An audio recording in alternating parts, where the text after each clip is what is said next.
Hi friends, welcome to my channel. So మనం ఇవాళ కూడా నిఫ్టీలను బ్యాంక్ నిఫ్టీ గురించి వీక్లీ అండ్ మంత్లీ గురించి మంచి ర్యాలీ అనేది వచ్చింది.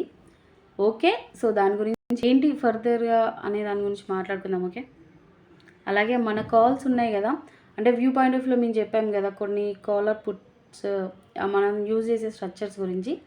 సో అవి ఎలా వర్కౌట్ అవుతున్నాయి అనే వాటి గురించి కూడా మాట్లాడుకుందాం. Okay, first bank Nifty monthly chart అండి. ఇందులో నిన్నటి వీడియోలో నేను చెప్పడం జరిగింది 51,100 పుట్టును 51,900 కాల్. ఓకే, ఈ కాల్. సో ఇవి రెండు కూడా ఒకసారి యాడ్ లిస్ట్లో యాడ్ చేసుకొని అబ్జర్వ్ చేయండి అని చెప్పాను. సో మనకి ఇక్కడ సారీ ఒక్క నిమిషం,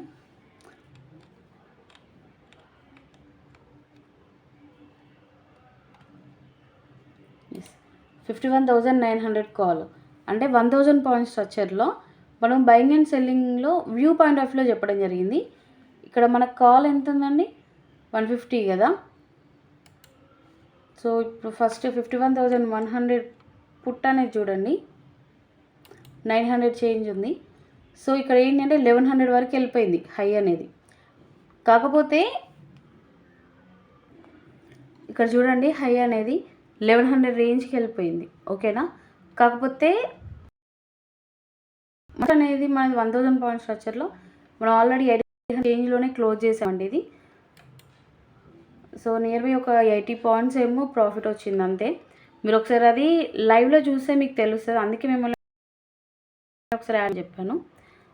సో ఫైన్, ఒకవేళ ఎవరికైనా చూడడానికి ఇంట్రెస్ట్ అంటే ఇప్పటి వరకు చూడకుండా ఉండున్నా, లేకపోతే అంత ఇంట్రెస్ట్ పెట్టాల్సిన అవసరం ఏముంది అని మీకు అనిపించవచ్చు. కానీ ఇప్పుడు వస్తున్న చేంజెస్కి మీకు కంపల్సరీగా ఇవి ఎంతో కొంత హెల్ప్ అవుతాయి అనేసి నేను అనుకుంటున్నానండి. ఓకే, సో ఇప్పుడు ఫస్ట్ ప్రజెంట్ రన్నింగ్లో ఉన్నవి ఏంటి అంటే 50,100 పుట్. ఓకే, సేమ్ ఇది కూడా 1,000 పాయింట్ స్ట్రక్చర్లో ఉన్నాయండి.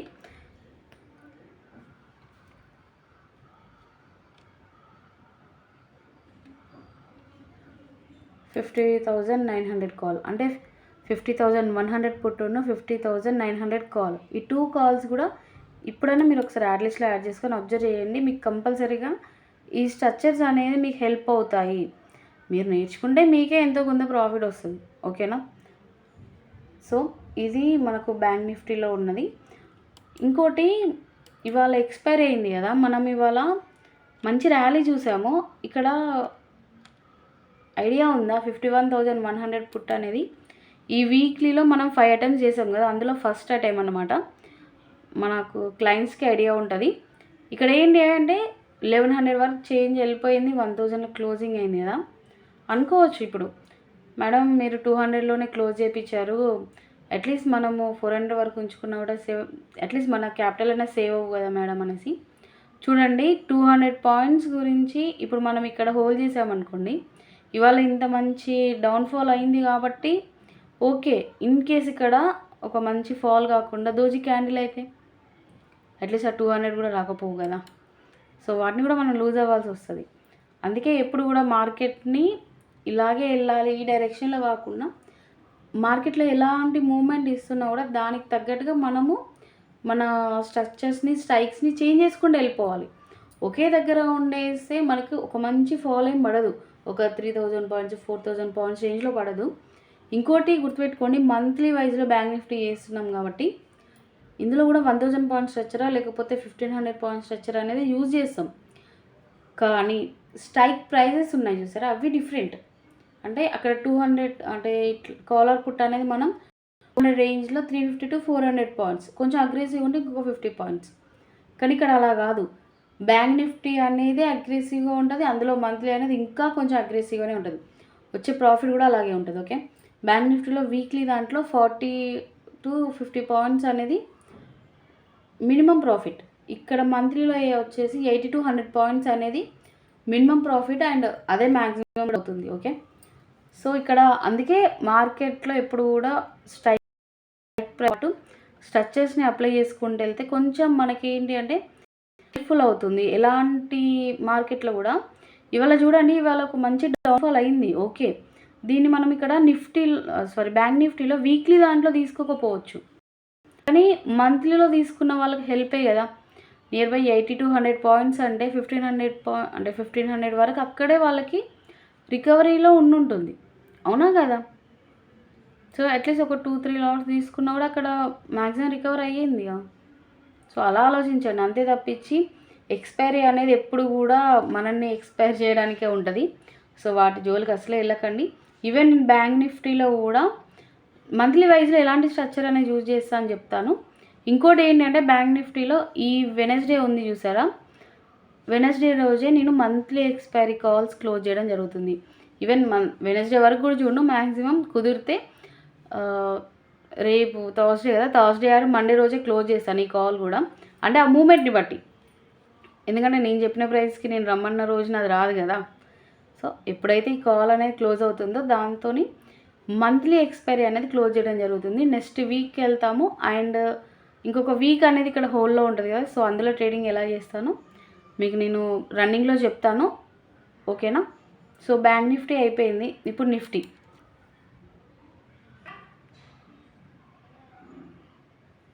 ఇక్కడ చూడండి, నిఫ్టీలో మనము నేను చాలా క్లియర్గా చెప్పాను. ఈ క్యాండిల్ ఉంది చూసారా, షార్ప్ టైల్ అనేది. సో కొంచెం డిస్టర్బెన్స్ ఉంటుంది, ఏమనుకోకండి, ఎందుకంటే మా పక్కన కన్స్ట్రక్షన్ వర్క్ జరుగుతుంది. ఇక్కడ ఈ క్యాండిల్ చూసారా షార్ప్ టైల్. సో ఇక్కడ ఏంటంటే కొన్ని ఆర్డర్స్ క్లియర్ అయినా ఇంకొన్నాయి. సో ఇప్పుడు మార్కెట్ అనేది ఫాల్ అనేది డౌన్కి మంచిగా వస్తుంది కదా. సో ఇంత అగ్రెసివ్గా కంటిన్యూ అవుతుందా అంటే దీనికి రీజన్ ఏంటి అంటే మన సిపిఐ వచ్చింది కదా. ఏంటి అంటే నీకు నేను తోడున్నాను రా అన్నట్టుగా. అంటే ఇప్పుడు వీళ్ళు హెవీగా ర్యాలీకి అయినా లేకపోతే డౌన్ఫాల్కి రావడానికైనా మన సెబీ వాళ్ళు కూడా ఏం చేస్తారంటే కొన్ని టర్మ్స్ అండ్ కండిషన్స్ వాళ్ళకు కూడా ఉంటాయి మనలాగే. సో వాళ్ళు అంత అగ్రెసివ్గా వాళ్ళ దగ్గర పైసలు ఉన్నాయి కదా అనేసి ఇష్టం వచ్చినట్టుగా పెట్టి మార్కెట్ని అప్ సైడ్ తీసుకెళ్ళడము లేకపోతే డౌన్కి తీసుకురావడం చేస్తే ఊరుకోదన్నమాట సెబీ. సో వీళ్ళకి ఏంటి అంటే ఒక బ్యాడ్ న్యూస్ అనేది కావాలి, అది నిన్న సిపిఐ ఇచ్చింది. సో దానివల్లే ర్యాలీ అనేది డౌన్ సైడ్ వస్తుంది. యాక్చువల్లీ నిన్ననే చెప్పాలి, నేను మాట్లాడదాం అనుకున్నాను కానీ మర్చిపోయాను యాక్చువల్లీ, లేకపోతే నిన్ననే చెప్పేదాన్ని. సో ఇక్కడున్న ఆర్డర్స్ని క్లియర్ చేయడానికి ఒక రీజన్ అయితే ఎఫ్ఐ వాళ్ళకి దొరికింది. సో దాన్ని ఆసరా తీసుకొని మరి మ్యాక్సిమం ఇక్కడ ఉన్న ఆర్డర్స్ అన్ని క్లియర్ చేస్తారేమో లేదో చూడాలి. సో మంత్లీ వైజ్లో కాబట్టి మనం ఆల్రెడీ 2 అటెంప్ట్స్ అనేది కంప్లీట్ చేసి ఇక్కడ 2 అటెంప్ట్స్ అనేది రన్నింగ్లో ఉన్నాయి, ఓకేనా. అంటే 4 అటెంప్ట్స్లో 2 అటెంప్ట్స్ అనేది కంప్లీట్ అయిపోయాయి, ఓకేనా. సో అది ఓన్లీ క్లయింట్స్కి మాత్రమే ఇవ్వడం జరిగింది. ఎస్పెషల్లీ నిఫ్టీలో ఏంటి అంటే అంత ఈజీగా ఎంటర్ అవ్వడానికి లేదు, ఎందుకంటే చాలా క్యాపిటల్ ఉండాలి. మీరు చూసుకోండి, చూసుకున్నాకనే ఎంటర్ అవ్వండి నిఫ్టీకి, ఓకే. సో నేను సర్వీస్ తీసుకోమని మెన్షన్ చేయట్లేదు, కానీ మీరు వ్యూ పాయింట్ ఆఫ్ వ్యూలో తీసుకున్నప్పుడైనా మన కాల్స్ స్ట్రైక్ ప్రైజెస్ ఉన్నాయి కదా, వాడి యొక్క ప్రైజ్ యాక్షన్స్లో మనకి ఎంత క్యాపిటల్ నీడ్ అనేది కూడా తెలుస్తుంది, ఓకేనా. సో దాన్ని బట్టి మీరు ఫర్దర్ స్టెప్ వేయండి. ఏదైనా ఒక్క దాని గురించి ఫస్ట్ మీరు నేర్చుకోండి, ఓకేనా. అది నిఫ్టీ కానీ బ్యాంక్ నిఫ్టీ కానీ సెన్సెక్స్ కానీ లేకపోతే ఈక్విటీ కానీ future options what ever maybe. So దేని గురించి అని ఒక్క దాని మీద ఫస్ట్ మీకు ఒక క్లారిటీ వస్తే ఆటోమేటిక్గా నెక్స్ట్ మీకు కొంచెం కొంచెం క్లారిటీ వస్తూ ఉంటుంది ఈజీగానే, ఓకేనా. ఇక్కడ ఆర్డర్స్ ఉన్నాయి, సో వాటిని క్లియర్ చేసే ఇంటెన్షన్లోనే ఉన్నారు. చూడాలి అది ఎంతవరకు అవుతుంది ఏంటి అనేది. ఇన్ కేస్ వాళ్ళు ఇదే ఒక బ్రహ్మాస్త్ర అనుకుంటే మాత్రం ఈ టేల్ ఉంది కదా లో చూసారా 51,281, అట్లీస్ట్ 21,281 నియర్ బై 21,300 అనుకున్నా కూడా ఆ రేంజ్కి వచ్చే పాసిబిలిటీ చూడాలి, ఎందుకంటే అదేం అంత చిన్న గేమ్ లేదు ఇక్కడ టేల్ అనేది.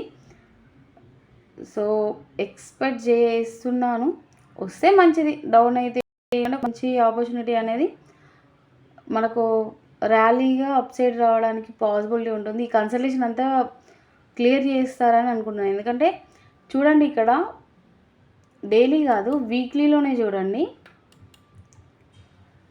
ఎలాంటి టేల్స్ పడుతున్నాయో. అంటే కంటిన్యూస్గా డౌన్ సైడ్ వస్తున్నారు. మ్యాక్సిమం ఇక్కడ వరకు ఈ టేల్ వరకు 100% అనుకుంటే అందులో 50% క్లియర్ చేశారు. రిమైనింగ్ ఈ 50% ఇదే హెవీగా ఉంది. సో ఆర్డర్స్ అన్నీ క్లియర్ చేస్తే మాత్రం ఇక్కడ నుంచి కొంచెం ఇక్కడ కన్సల్టేషన్ చేసి ర్యాలీ అనేది తీసుకుంటారు. నేను అప్పుడు చెప్తాను. మీకు ఇంట్రెస్ట్ ఉంటే మాత్రం లైక్ చేసి సబ్స్క్రైబ్ చేసుకోండి మన ఛానల్ని. ఎందుకంటే టెలిగ్రామ్లో కూడా ఉండడానికి ట్రై చేయండి, మీకు హెల్ప్ అవుతుంది. ఇంత ఫాస్ట్గా వీడియో అనేది రన్నింగ్లో చేయడం అవ్వదు కదా. సో టెలిగ్రామ్లో అయితే మేము మెసేజ్ చేయడానికైనా మీరు చూడడానికైనా కంఫర్ట్ అన్నమాట. సో ఇక్కడ ఉన్న ఆర్డర్స్ని క్లియర్ చేస్తారా లేదా చూడాలి. ఈవెన్ బ్యాంక్ నిఫ్టీ కూడా ఇలాగే ఉంటుంది. ఒకసారి దాని వైపు కూడా చూద్దాం పండి. యాక్చువల్లీ బ్యాంక్ నిఫ్టీలో నేను డైలీ చార్ట్ పెట్టాను. ఒకసారి డైలీ చార్ట్ ఎందుకు అంటే అయింది యాక్చువల్లీ. సో ఇక్కడ ఒక మంచి ర్యాలీ తర్వాత కన్సల్టేషన్ మళ్ళీ కొంచెం అప్ సైడ్ వెళ్ళి సేమ్ రేంజ్లో మళ్ళీ కన్సల్టేషన్ అవుతుంది. అంటే ఇలా జరుగుతుంది అంటే కంపల్సరీగా వాళ్ళు అప్ సైడ్ అయినా డౌన్ సైడ్ అయినా ఒక మంచి ట్రెండ్ సెట్ చేసే సిచ్యువేషన్లో ఆ మూమెంట్లో ఉన్నట్టు. సో వాళ్ళకి ఇక్కడ ఈ సిపిఐ డాటా అనేది హెల్ప్ అయింది. మ్యాక్సిమం ఇక్కడ ఉన్న ఆర్డర్స్ని క్లియర్ చేయడానికి చూస్తున్నారని నేను అనుకుంటున్నాను. కానీ నెక్స్ట్ వీక్ చేస్తారా లేకపోతే ఓవరాల్గా ఈ మంత్ ఎండింగ్లో చేస్తారా నెక్స్ట్ మంత్ చేస్తారా తెలియదు అది. ఓకేనా. ఇక్కడ చూడండి నిఫ్టీలో మనకు ఒక మంచి డౌన్ఫాల్ కనబడింది. ఇక్కడ చూడండి కంప్లీట్గా కన్సల్టేషన్లోనే ఇలాగే ఉండిపోయింది హై లో అనేసి. సో హైని అయితే ఇప్పుడు బ్రేక్ చేయదు, మ్యాక్సిమం చేసే ఈ లోన్లోనే సరా ఈ టైల్స్ వీటన్నిటి కింద ఆర్డర్స్ ఉన్నాయి. సో వీటిని క్లియర్ చేసుకుంటూ వస్తుంది. చూద్దాము ఎంతవరకు వెళ్తుంది అనేది. కాకపోతే స్ట్రక్చర్స్ని ఫాలో అవ్వండి. మీరు అంత ఈజీ ఇక్కడ వరకు వస్తుంది అనేసి ఇక్కడ బై చేసేసి లేకపోతే అంటే నేనేమంటున్నా పుట్స్ బై చేసి ఇక్కడ వరకు వస్తుంది కదా అన్నట్టుగా హోల్డ్ చేయకండి. ఇంకోటి ఏంటంటే షార్ట్స్ అసలే చేయమాకండి, ఎందుకంటే డౌన్ఫాల్ అనేది అనుకుండదు. ఇప్పుడు మనము స్టెప్స్ ఎక్కుతున్నామండి, స్టెప్స్ ఎక్కేటప్పుడు ఆర్డర్ వైజ్లో ఎక్కుతాం. ఇన్ కేస్ స్లిప్ అయి పడ్డామనుకోండి అంతే ఆర్డర్ వైజ్గా పడతామా? కాదు కదా. సో మార్కెట్ కూడా అలాగే ఉంటుంది. అది ఎలా పడుతుందో తెలియదు, ఎక్కడి వరకు వస్తుందో తెలియదు. సో ఎవరైనా హెల్ప్ చేశారనుకో మధ్యలో వచ్చి అక్కడే మనం స్టాప్ అయి మళ్ళీ వెళ్తాం కదా. సో మార్కెట్ కూడా అలాగే ఉంటుంది.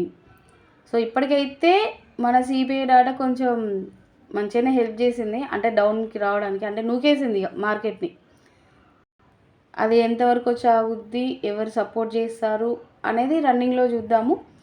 ఓకేనా. లేదు ఎవరు సపోర్ట్ చేయకుండా డైరెక్ట్ వస్తే పాసిబిలిటీ ఉంది.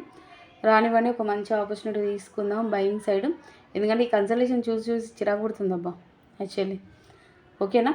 సో ఇది మన కంటెంట్ కొంచెం ఏంటి అంటే సోసోగా ఉంటుంది, మీరు అర్థం చేసుకుంటే బెటర్. ఇప్పుడు ఏది కూడా సపోర్ట్ అండ్ రెసిస్టెంట్లో చెప్పండి అంటే అవి వర్కౌట్ అవ్వని వాడి గురించి ఎందుకు మాట్లాడుకోవడం. ఇంకోటి ఏంటంటే 5 minutes క్యాండిల్స్ మీద కూడా ట్రేడింగ్ చేస్తారు చాలా ఇంటెలిజెంట్ పర్సన్స్ అనమాట. సో అంత ఇంటెలిజెంట్ అంటే నాకు అంత లేదు, అంత నాలెడ్జ్ లేదు, వాటి గురించి నేను మాట్లాడను. సో నేనేంటి అంటే వీక్లీలో తీసుకుంటాను లేదా మంత్లీ అనేది తీసుకుంటాను. 15 minutesలో చెప్పండి, 5 minutesలో చెప్పండి అంటే అలా చెప్పడం అంటే నా వల్ల కాదు.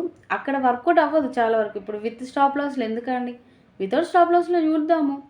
ఇక్కడ ఇంత మంచిగా ఉన్నప్పుడు మీరు ఏరి కోరి ఎందుకో కష్టాలను తెచ్చుకోవాలని చూస్తారు. సో నా వరకు ఏంటి అంటే మన కంటెంట్ అనేది it's a very genuine content. మీరు కొంచెం పేషెన్సీతోని నేర్చుకుంటే ఇది ఒక్క రోజులో వస్తుందని నేను చెప్పాను.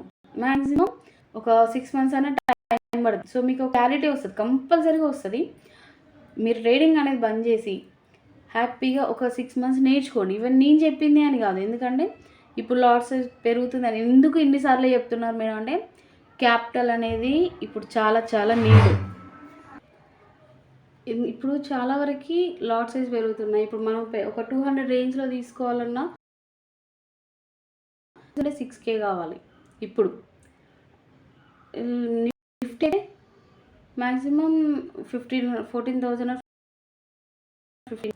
సెన్సెక్స్ ఎంత అండి మనకు అక్కడ ఒక నియర్ బై 9K. అంటే ఒక స్ట్రక్చర్లో ఎంటర్ అవ్వాలి అంటే ఎంత ఉండాలండి, మినిమం నాకు తెలిసినంత వరకు అయితే నిఫ్టీ బ్యాంక్ కలిపి చేయాలంటే 1 to 2 lakhs ఉండాలి ఎఫ్ఎన్ఓలో. సో అంత క్యాపిటల్ అనేది ఇక్కడ డంప్ చేస్తున్నప్పుడు ఎంతో కొంత ప్రాఫిట్ తీయడానికి, ఈవెన్ ఇప్పుడు మనం బయట ఇంట్రెస్ట్లకు ఇచ్చుకుంటాం కదా, నార్మల్గా చెప్తున్నాను, 1%కి అయితే ఇప్పుడు ఎక్కడ దొరకట్లా, మ్యాక్సిమం 5 to 10 రన్ అవుతుంది. అక్కడ మీకు ఇంట్రెస్ట్ వస్తుందా లేదో తెలియదు, పెట్టిన క్యాపిటల్ కూడా వస్తుందా రాదా అని తెలీదు. సో ఎందుకంటే మనం అంతా తెలివి మీరిపోయాం కదా. సో అలాగే ఉంది ఇప్పుడు ప్రజెంట్. ఓకేనా, నేను ఎవరిని మెన్షన్ చేయట్లేదు. కాకపోతే ఏంటి అంటే, సో ఇంత ఇప్పుడు ఏంటి అంటే ఎవరికో ఇచ్చి పోగొట్టుకోవడం కాదు, మనంతా మనం ఇట్లా ఎగజల్లినట్టే అవుతుంది. సో అందుకే చాలా జాగ్రత్తగా రండి. ఒక మిడిల్ క్లాస్ ఫ్యామిలీకి 2 lakhs అనేది అంత ఈజీ థింగ్ అయితే కాదు. ఓకేనా, సో నేను ఎందుకు ఇంతగానే చెప్తున్నాను అంటే, నేను మాట్లాడిన వాళ్ళలో అంటే నాకు కాల్ చేసి మాట్లాడిన దాంట్లో చాలా వరకు మిడిల్ క్లాస్ ఫ్యామిలీస్ నుంచి వచ్చిన వాళ్ళే ఉన్నారు. సో వాళ్ళకు 2 lakhs అంటే అంత ఈజీ అమౌంట్గా, అంత చిన్న అమౌంట్ అయితే అసలే కాదు. ఓకేనా, సో అలాంటప్పుడు వాళ్ళకి ఎంతో కొంత గ్రీన్లో కనిపించాలి వాళ్ళ అమౌంట్స్ అనేది నేను అనుకుంటున్నాను. అంటే ఎంతో కొంత ప్రాఫిట్ రావాలి. ఈవెన్ ఒక 2%తో అనుకున్నా కూడా మినిమం 2 lakhsకి ఒక 2% ఇంట్రెస్ట్ అనుకుంటే ఒక 4K వస్తుంది కదా మంత్లీ. సో ఆ 2 లక్షలతో ఈ 4,000 కూడా మనం ఇలా సంపాదించకపోతే ఆ 2 లక్షలు ఎందుకు పెట్టుడు, ఒకసారి అర్థం చేసుకోండి మీరు. అందుకే చాలా జాగ్రత్తగా మీరు ట్రేడింగ్ అనేది స్టార్ట్ చేయండి. లేదు రాకండి అసలు స్టాక్ మార్కెట్లో. ఎందుకంటే మీకు ఇంట్రెస్ట్ లేనిది, మీరు నేర్చుకుంది మీరు ట్రేడింగ్ చేయాలంటే కాదు అక్కడ. ఓకేనా, సో మీకు నా కంటెంట్ వర్త్ అనుకుంటే, మీకు నచ్చితే లైక్ చేసి సపోర్ట్ చేయండి. Thank you.